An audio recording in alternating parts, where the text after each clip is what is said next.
So what's up बीकेल्स, क्या हाल चाल। I hope कि भाई तुम सब बहुत ही बढ़िया होंगे। एंड आज की इस वीडियो में हम बात करने वाले ऑब्वियसली जोनाथन ता को लेकर। टाइटल एंड थंबनेल देखकर तुम लोगों को ऑलरेडी पता हो चल चुका है। एनीवेज गाइस, ज्यादा टाइम वेस्ट ना करके स्टार्ट करेंगे, लेकिन इसके पहले भी मैंने एक वीडियो बनाया था about our first signing of this season, जो कि था टॉम बिशप के ऊपर। अगर तुमने वो वीडियो अभी तक नहीं देखा है तो प्लीज जाओ देख कर आओ, या इधर तुम्हें शो हो रहा होगा वीडियो का लिंक, ऑल्दो मैं डिस्क्रिप्शन में भी दे दूंगा। उस वीडियो में भी हमने बात की थी यार, थोड़ा बहुत एनालिसिस किया था प्लेयर को, एंड थोड़ा बहुत मतलब कैसा सेटअप होने वाला है बायर्न पे, उसका क्या होने वाला है, तो इस तरीके से थोड़ा बहुत हमने एनालिसिस की थी। तो बिल्कुल सेम टाइप ऑफ वीडियो ही आज के भी हम रखेंगे एंड जोनाथन ता को लेकर बात करेंगे, उसके वीकनेसेस, उसके स्ट्रेंथ्स, क्या क्या मतलब हमें देखने को मिल सकता है, क्या क्या हमें मिल रहा है। तो इन सब को लेकर भाई थोड़ा बहुत एनालिसिस करने की कोशिश करेंगे।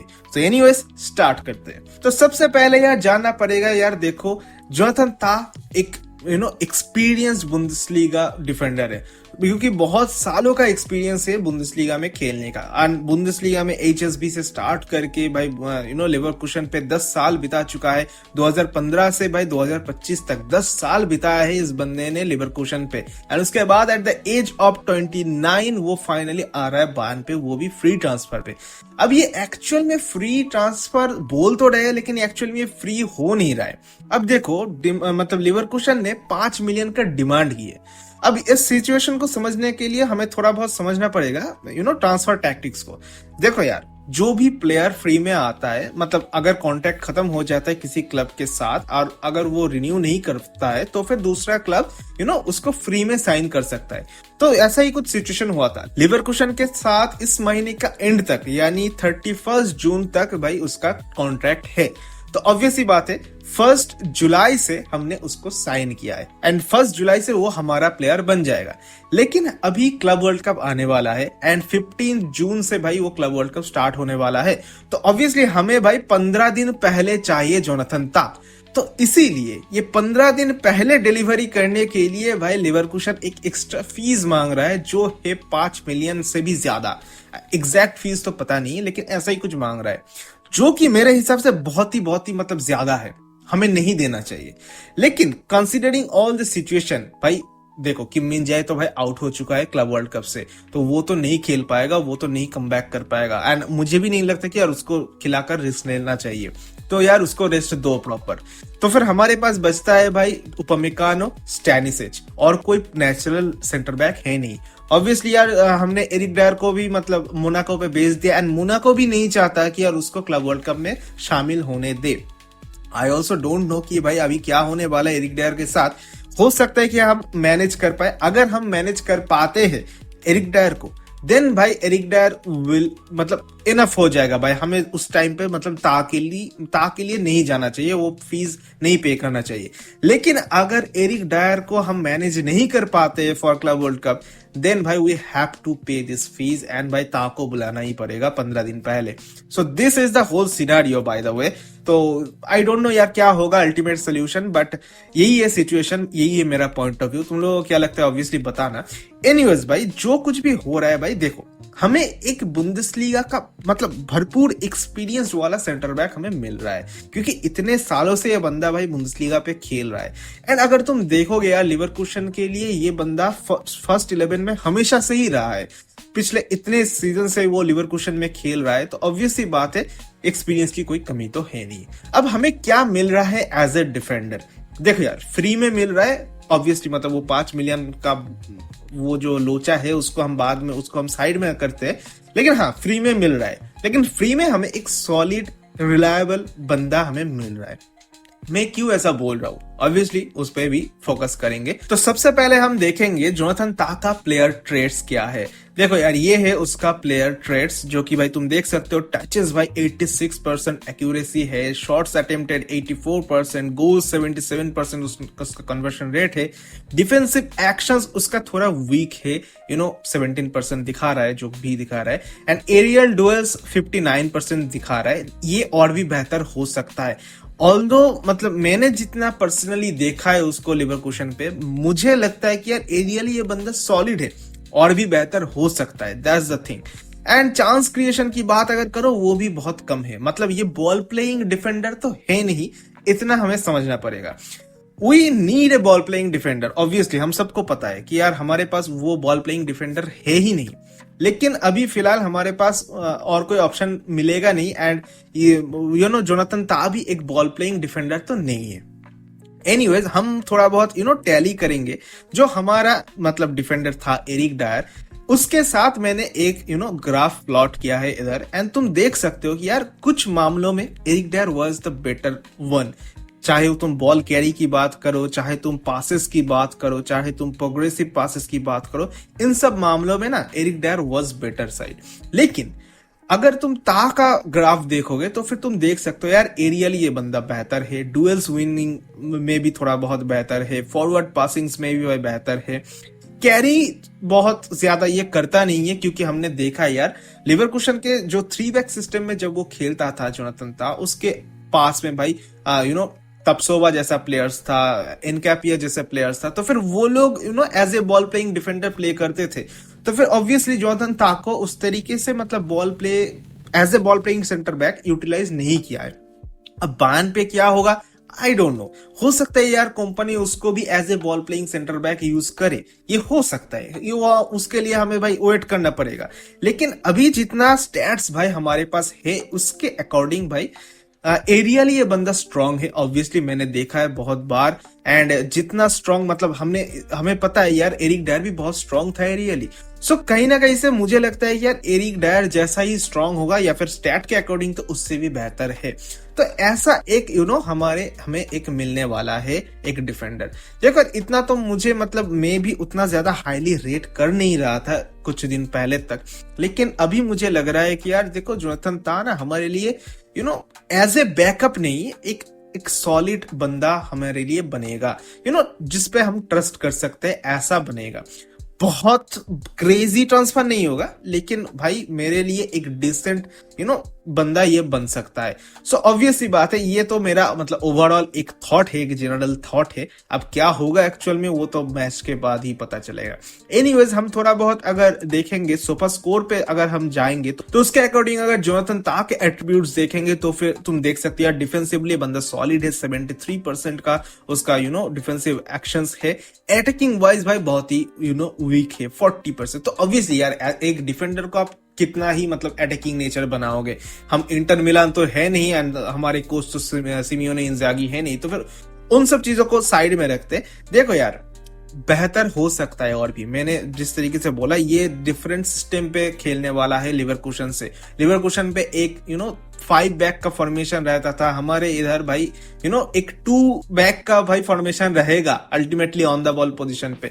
तो फिर ये सिचुएशंस अलग होंगे, ये मतलब सिनारियोज भी अलग होंगे। तो आई डोंट नो कि क्या होगा, लेकिन उसको और भी बेहतर तरीके से भाई कंट्रोल लेना पड़ेगा। चाहे पासिंग्स की बात करो, चाहे क्रिएटिविटी की बात करो, जो कि भाई बहुत कम है अकॉर्डिंग टू सोफा स्कोर। तो फिर इन सब चीजों को भाई और भी इंप्रूव करना पड़ेगा। अगर तुम जोनाथन ता के इस सीजन का टोटल हीट मैप देखोगे तो फिर तुम्हें क्लियरली विजिबल होगा कि भाई वो ज्यादातर भाई राइट सेंटर बैक मतलब राइट फुटेड है, तो ऑब्वियसली भाई राइट साइड पे ज्यादातर मूवमेंट करता है। लेकिन तुम देख सकते हो यार centre as a central back and as a right centre back इसने काफी ज्यादा गेम्स खेला है। एंड हाई लाइन पे भी यार तुम देखो ध्यान से अगर देखोगे यार हाफ लाइन जो है उससे भी ऊपर इसका काफी भारी मात्रा में भाई हीट मैप है। तो फिर तुम कह सकते हो यार हाई लाइन पे भी ये बंदा सॉलिड है एंड काफी एक्सपीरियंस है, जो कि भाई हमारे इस सिस्टम में कंपनी के सिस्टम में काफी काम आने वाला है। क्योंकि हाई लाइन हम खेलते हैं ऑब्वियसली, तो उसमें भाई बहुत सॉलिड होने वाला है। एनीवेज इस सीजन अगर तुम देखोगे उसका स्टैट्स वगैरह तो फिर 33 अपीयरेंसेस उसको मिला है। 33 मैचेस में ही उसने स्टार्ट की है एंड हर एक गेम में भाई 90 मिनट्स तक खेला है। तो फिर तुम समझ सकते हो कितना क्रूशियल प्लेयर था लिवरकुशन के लिए। And on the other hand अगर तुम अटैकिंग माइंडसेट से उसका देखोगे भाई 3 गोल मारा है as a defender. Expected goals भी रहता है यार 1.12 का। तो फिर ये सब है भाई। शॉट्स पर ऑन टारगेट भाई तुम देख सकते हो 0.2 का है, उतना ज्यादा नहीं है। बिग चांसेस मिस्ड भाई उतना नहीं है। तो फिर गोल कन्वर्शन 13%, तो ऐसा कुछ है। अब अगर डिफेंसिव एट्रीब्यूट्स उसके देखा जाए तो फिर तुम देख सकते हो क्लीन शीट्स भाई 8 रखा है, इंटरसेप्शन 1.1 है, टैकल्स पर game 0.6, position own in final third 0.1, जो कि और भी बेहतर करना पड़ेगा ऑब्वियसली, क्योंकि हम हाई लाइन पे एंड इन फाइनल थर्ड में जाकर भाई बहुत ज्यादा अपना पोजीशन गेन करता है, तो फिर उधर और भी ज्यादा बेहतर स्टैट्स उसको करना पड़ेगा। ड्रिबल पास पर गेम भाई 0.2 है, जो कि काफी सॉलिड लगता है मेरे हिसाब से। एरर्स लीडिंग टू शॉट भाई 2 है। तो देखो यार, मुझे प्रिटी डिसेंट लगता है अकॉर्डिंग टू हिज स्टैट्स। अब अगर पासिंग की बात की जाए, देखो भाई पासिंग हमारे लिए बहुत ही इंपॉर्टेंट है, क्योंकि भाई हमारे इस टीम में ना आप हाईलाइन अब जब खेल रहे हो, आप एक भी गलत पास नहीं कर सकते, क्योंकि एक गलत पास एंड भाई आप खुल जाओगे। सो दैट्स द थिंग भाई, पासिंग भी बहुत इंपॉर्टेंट होता है हमारे इस हाईलाइन पे कंपनी के सिस्टम में खेलने के लिए। तो फिर ऑब्वियसली भाई तुम अगर पासिंग वगैरह देखोगे यार, 93% का एक्यूरेट पासिंग है एंड अपने हाफ में 96% का है, ऑपोजिट हाफ में 90% का है, लॉन्ग बॉल्स भाई 55% का है। तो ये और भी बेहतर करना पड़ेगा भाई, लॉन्ग बॉल्स वगैरह और भी बेहतर डालना पड़ेगा। सो मुझे मतलब अगर तुम पासिंग एक्यूरेसी अगर देखोगे भाई, प्रिटी डिसेंट एक्यूरेसी मतलब उसका है, 90+ सब कुछ का है, तो फिर मेरे हिसाब से यार सही है। अगर तुम इसके पिछले साल का देखोगे 23-24 सीजन का, उसमें भी भाई तुम्हें दिखेगा हिट मैप देखो यार, और भी बेहतर हिट मैप था। एंड वी ऑल नो कि भाई 23-24 सीजन में भाई बुंदेसलीगा चैंपियन हुआ था, एंड बहुत ही क्रूशियल रोल था भाई जोनाथन ता का भी, एज ए कैप्टन भाई इस टीम को लीड किया था। तो फिर उसमें भी भाई तुम देख सकते हो 31 अपीयरेंसेस में से भाई 30 मैचेस में उसने स्टार्ट की थी, एंड जो भी मतलब अटैकिंग एट्रीब्यूट्स तुम देखोगे 4 गोल था उसका, एंड डिफेंसिव एट्रीब्यूट्स अगर तुम देखोगे तो फिर भाई 12 क्लीन शीट रखा था, जो कि भाई काफी डिसेंट स्टैटिस्टिक्स है मेरे हिसाब से। इसके पहले भी अगर सीजन का तुम देखोगे 22-23 सीजन का, इसमें भी तुम देख सकते हो थोड़ा बहुत कम है हिट मैप, बट फिर भी भाई अच्छा स्टैट्स उसके पास है। तो यार काफी कंसिस्टेंट है ये बंदा, इतना तो हम कह सकते हैं। यार एक चीज अगर तुमने नोटिस की है कि यार हर एक सीजन में 30+ अपीयरेंसेस उसने बुंदेसलीगा में दी है। तो फिर देखो यार, बुंदेसलीगा में मैच ही रहता है भाई 34, जिनमें से 30+ अपीयरेंसेस उसका है। इसका मतलब तुम्हें ये क्लियरली समझ में आना चाहिए कि भाई इंजुरी प्रोन नहीं है। तो ये एक हमारे लिए ना बिग रिलीफ है, क्योंकि हमारे प्लेयर्स बहुत ज्यादा इंजुरी प्रोन हो जाते हैं, बहुत ज्यादा इंज्योर होते हैं। तो कहीं ना कहीं से ये एक सॉलिड मतलब बंदा हमें दिख रहा है, जो कि भाई रेगुलर बेसिस पे इंज्योर नहीं होगा, एक सॉलिड भरोसा देने वाला एक बंदा हमारे बन सकता है। सो एनीवेज, अब मैं थोड़ा बहुत कंपैरिजन करने वाला हूँ विथ एरिक डायर, क्योंकि एरिक डायर के एब्सेंस में ही मतलब एरिक डायर की जगह में भी भाई मतलब आ रहा है जोनाथन ता। तो ऑब्वियसली अगर तुम देखोगे यार 7.11 का एक एवरेज रेटिंग रखा है जोनाथन ता ने, एंड एरिक डायर का भाई 7.08 का, काफी क्लोज है ऑब्वियसली। एंड अगर हीट मैप देखोगे, सीजन हीट मैप देखोगे, तो फिर भाई एरिक डायर का तुम अगर देखोगे भाई काफी हाईलाइन होल्ड की है एरिक डायर ने इस सीजन, एंड ऑब्वियसली भाई कंपनी के अंडर ये तो मतलब ऑब्वियस बात है। अगर तुम इसका पिछला सीजन का देखोगे 23-24 का, जो कि टुखेल के अंडर था, वो अगर तुम देखोगे तो फिर तुम देख सकता है कि भाई अपने हाफ में ज्यादा बॉल पोजीशन है हमारा, एंड भाई ज्यादा as a left centre back उसको खिलाया गया था ज्यादातर गेम्स में।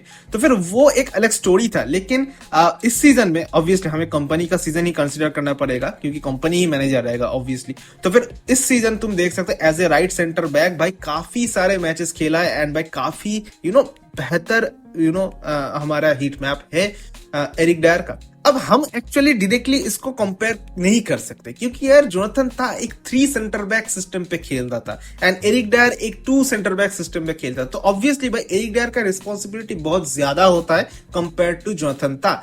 लेकिन फाइनली जोनाथन ता एक नया सेटअप पे आने वाला है, एंड एक डबल सेंटर बैक सिस्टम में आने वाला है। तो फिर उसको भी भाई रिस्पॉन्सिबिलिटीज लेनी पड़ेगी, एंड बहुत ज्यादा लेनी पड़ेगी कंपेयर टू लेवरकुसन। तो कहीं ना कहीं से मुझे लगता है कि यार उसको थोड़ा बहुत टाइम लगने वाला है एडजस्ट करने के लिए, लेकिन यार थोड़ा बहुत भरोसा तो मुझे है। एनीवेज, अगर तुम देखोगे यार स्टैट्स वगैरह पे, तो फिर भाई अटैकिंग माइंडसेट से भाई जोनाथन ता क्लियर्स एरिक डायर, क्योंकि भाई स्टैट से ही पता चल रहा है। अगर तुम पासिंग की बात करोगे, उस मामले भी भाई जोनाथन ता कई गुना बेहतर है एरिक डायर से, एंड डिफेंडिंग के मामले में भाई तुम देख सकते हो भाई कई गुना बेहतर है। So these are the things भाई जो कि मतलब जोनाथन ता कई गुना बेहतर है एरिक डायर से। लेकिन in other aspects like ground duels win, aerial duels win, position lost, इन सब मामलों में भाई Eric Dier was the better side. तो फिर भाई देखो यार, जोनाथन ता के पास जो मतलब स्ट्रेंथ है, मुझे ऐसा लगता है दैट इज, एक तो है फिजिकलिटी, बंदा फिजिकल है बहुत। दूसरा है भाई इसका एरियल एबिलिटी, एरियली बंदा बहुत स्ट्रांग है। लेकिन एक वीकनेस भी है जोनाथन ता का, जो मुझे लगता है पर्सनली, दैट इज एजिलिटी। बंदे के पास उतना पेस नहीं है, जो इशू भाई एरिक डायर के साथ भी था। लेकिन एरिक डायर के पास वो फुटबॉलिंग आईक्यू था, जिसके वजह से वो बंदा कभी मतलब ऐसा काउंटर्स पे मतलब वो उतना ज्यादा प्रॉब्लम हुआ नहीं था। हमने देखा यार, हाँ हमने काउंटर्स पे गोल कंसीड की है, लेकिन ज्यादातर वो गोल्स आया था भाई हमारे मिडफील्ड के एरर से या फिर हमारे विंगर्स की एरर से। उन लोगों ने बॉल पोजीशन गिव अवे कर दिया था इजीली। लेकिन हमारे डिफेंडर्स की मिस्टेक या फिर एरिक डायर का मिस्टेक ऐसा हमें देखने को मिला नहीं, बहुत कम ही मिला है। तो फिर कहीं ना कहीं से जोनाथन ता को भी मतलब इस तरीके का मिस्टेक हम देख सकते, क्योंकि एजिलिटी का प्रॉब्लम है। लेकिन ता के अगर वो फुटबॉलिंग आईक्यू रहेगा जो कि मतलब एरिक डायर के पास था, देन शायद भाई और भी बेहतर हो पाएगा जोनाथन ता। बट आई रियली थिंक यार उसका ये एक ही मेजर इशू है, दैट इज एजिलिटी। एंड भाई जब भी हम हाई लाइन खेलेंगे एंड कंपनी के high risk high reward system में, ऑब्वियसली भाई ये एजिलिटी रहना तो भाई चाहिए, क्योंकि भाई एक छोटा सा गलती एंड भाई पूरा पीछे भाई बहुत लंबा यार्ड है भाई ओपन हो जाएगा। तो ऑब्वियसली भाई ये एक चीज है जो कि भाई मुझे लगता है कि थोड़ा बहुत इंप्रूवमेंट की जरूरत है। But as a 29 year old, almost भाई इसका करियर का एंडिंग मतलब 2-3 साल में आने वाला है, तो आई डोंट थिंक यार अभी हम उससे ज्यादा कुछ एजिलिटी या फिर एक्सपेक्ट कर सकते हैं, तो वो तो नहीं हो पाएगा। So anyways, I just hope कि जोनाथन ता भी अपने फुटबॉलिंग आईक्यू को ज्यादा इस्तेमाल करे, and just like Eric Dier भाई हमने देखा है, तो ये एक यूटिलाइज कर सकता है, ये एक बढ़िया ऑप्शन बन सकता है हमारे लिए। जोनाथन ता का अगर तुम सीजन शॉट मैप देखोगे भाई, टोटल ऑन टारगेट भाई 29% शॉट्स उसने रखी है, जो कि भाई एज ए डिफेंडर कई मतलब बहुत ही बेहतर है आई वुड से। एंड भाई टोटल 24 शॉट्स उसने ली है थ्रू आउट द सीजन, जिनमें से 3 गोल आया है एंड 1.12 का XG भी रखा है। ये तुम देख सकते हो यार, इतने सारे शॉट्स उसने ली है, चाहे वो हेडर से हो, चाहे वो इन द बॉक्स भाई तुम देख सकते हो इतने सारे शॉट्स उसने अचीव किए। भाई तुम मतलब क्लियरली हमें एक चीज समझना पड़ेगा यार, बंदा बॉक्स में घुस के भाई एक एरियल थ्रेट क्रिएट करने की कोशिश करता है, जो कि भाई हमें भी बहुत मतलब अच्छे तरीके से हम यूटिलाइज कर सकते। और बाकी अगर तुम देखोगे यार, बॉक्स के बाहर से भी इसने शॉट्स अटेम्प्टेड की है बहुत सारे, तो कहीं पे भी अगर जगह मिले, कहीं पे भी अगर मौका मिले, तो फिर ये बंदा डरता नहीं है शॉट लेने के लिए। एट द एंड भाई मेन सवाल यही आएगा कि भाई क्या जोनाथन ता एंड उपमेकानो एक साथ खेल पाएगा, क्योंकि भाई दोनों ही राइट फुटेड सेंटर बैक है एंड दोनों ही भाई राइट साइड पे ज्यादा खेलना प्रेफर करता है। तो यार ऑब्वियसली यार ये एक बहुत ही मतलब सोचने वाली सवाल है। देखो यार, मैं तो प्रेफर करूंगा उपमेकानो को as a right footed centre back ही खिलाना एंड जोनाथन ता को as a left footed centre back खिलाना, ट्राई करना। तो ये देखना पड़ेगा यार, ये तो मतलब ऐसे प्रेडिक्ट नहीं कर सकते कि यार कैसा खेल पाएगा या कैसा नहीं, वो खिला के देखना पड़ेगा, ट्राई एंड एक्सपेरिमेंट करके देखना पड़ेगा कैसा हो रहा है। देखो यार, मुझे नहीं लगता कि यार जोनाथन ता को उतना ज्यादा परेशानी होगी, लेकिन परेशानी होगी तब जब कोई लेफ्ट फुटेड विंगर आएगा, ओपोनेंट आएगा उसके अगेंस्ट, तो उस टाइम पे ऑब्वियसली हमारे जो जितने भी मतलब हमारे विंग बैक्स है उनको भाई हेल्प करने के लिए आना पड़ेगा। सो दैट्स द थिंग यार।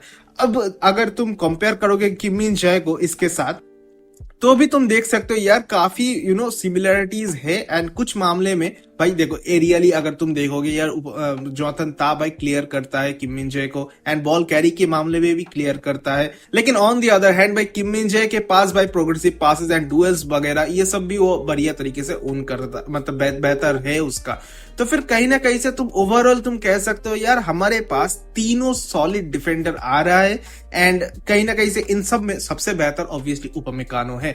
सो दैट्स ऑल भाई। देखो सबसे बढ़िया चीज यही है कि यार फ्री में मिल रहा है। और दूसरी बात भाई, जब एरिक डायर को हमने साइन किया था, फ्री ट्रांसफर में साइन किया था फ्रॉम टॉटेनहम हॉटस्पर, बहुत सारे लोगों ने भाई क्रिटिसाइज किया था, इवन मैंने भी बोला था यार एरिक डायर क्यों, क्योंकि यार हमें पता ही नहीं था कि यार एरिक डायर इतना इंपॉर्टेंट रोल हमारे क्लब में निभाएगा। सो ऑब्वियसली अभी भी सेम सिनेरियो ही है, क्योंकि भाई जोनाथन ता के बहुत सारे क्लिप्स मैंने देखे जहां पे उसने बहुत मतलब बुरी तरीके से बीट हुआ है ओपोनेंट्स के साथ, ओपोनेंट्स के अगेंस्ट। तो कहीं ना कहीं से उन सब वीडियोस या फिर वीडियो क्लिप्स को देखकर लोग घबरा चुके हैं एंड फैंस भी घबरा चुके हैं। लेकिन कहीं ना कहीं से मुझे भी लगता है कि यार जिस तरीके से एरिक डायर ने खुद को इस्टेब्लिश किया था, री इस्टेब्लिश किया था बायर्न पे, कहीं ना कहीं से जोनाथन ता भी कर सकता है। So we have to trust भाई। और देखो यार, कंपनी से बेहतर जो खुद के लाइफ में एक डिफेंडर रह चुका है, उससे बेहतर और कौन ही समझेगा। कंपनी के अंडर में उपमेकानो ने कितना बढ़िया ग्लो किया है, वी ऑल नो। किम भी कर सकता है, अगर किम का ये इंजुरीज वगैरह ये सब सॉर्ट हो जाता है तो वो भी कर सकते हैं। एंड आई स्टिल बिलीव किया जोनाथन ता भी बहुत अच्छे से वर्क करेगा। So let's hope for the best. I think कि भाई ये बहुत ही अच्छा एक ऑप्शन 2 साल बाद जाकर हम बोलेंगे कि यार ये बहुत बढ़िया साइनिंग हमने की थी। So that's what we all want. Anyways, that's all from my side. मैंने थोड़ा बहुत एनालिसिस करने की कोशिश की। आई होप कि एक क्लियर आइडिया तुम लोगों को मैंने दे दिया है। So that is all from my side. अब तुम लोगों को क्या लगता है, क्या कई जगह पे मैं गलत हूं या फिर नहीं? Please do share your thoughts in the comment sections and that's all भाई। अगर और कोई साइनिंग होगा तो फिर ऑब्वियसली उस प्लेयर का भी इसी तरीके से एनालिसिस वीडियो में लेके आऊंगा। बट अभी तक मैंने एक और वीडियो बनाया था टॉम बिशप के ऊपर, जो हमारा पहला साइनिंग था। तो फिर अभी तक तुमने अगर नहीं देखा है वो वीडियो तो फिर जाओ देख कर आओ, इधर तुम्हें शो हो रहा होगा, ऑल्दो भाई डिस्क्रिप्शन में भी मिल जाएगा। सो दैट्स ऑल भाई, मिलते हैं किसी दूसरे वीडियो में। तब तक के लिए टाटा बाय बाय एंड मिया सान मिया।